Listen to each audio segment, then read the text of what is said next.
ব্যবসা বাণিজ্য যত কাজ আছে, কৃষি কাজ, সমস্ত কাজগুলো তোমরা বর্জন করো। চিৎকার মেরে বলেন সুবহানাল্লাহ। আল্লাহ কি বুঝালেন আয়াতে কারিমার মধ্যে? যখন আযান দেওয়া হবে তখন বিশেষ করে জুমার দিনের কথা আল্লাহ উল্লেখ করলেন এবং 5 ওয়াক্ত নামাজের ভিতরে আযান শামিল।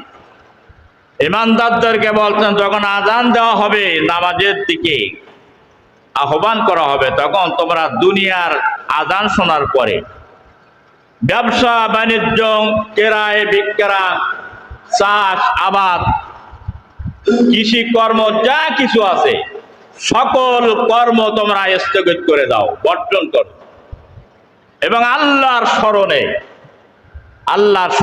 জন্য। আল্লাহর স্মরণ কি? নামাজ কিন্তু আল্লাহর স্মরণ।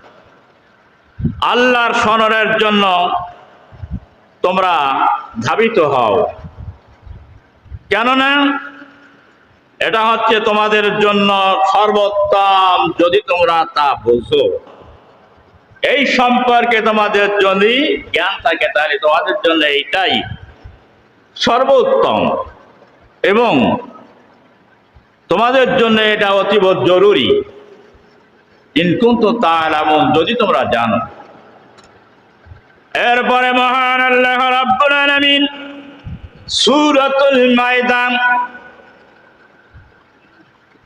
58 নম্বর আয়াতে কারিমায় বলছেন, ওয়াইযানা দাইতুম ইলাস সালাতি তাকিদুহা হুজুআন ওয়া লাইবান যালিকা বিআন্নাহুম কওমুন লা ইয়াকিলুন।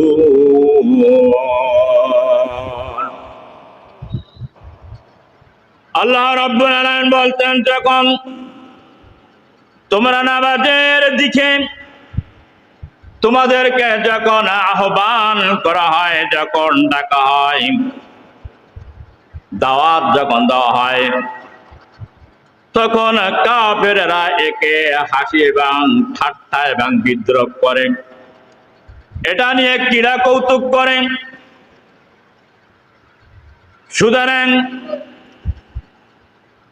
তোমরা এই কাফেররা এটা নিয়ে ক্রীড়া কৌতুক করার উদ্দেশ্য হচ্ছে, এই মদিনায় যখন আযানের প্রচলন হলো, সর্বপ্রথম হাবশী গোলাম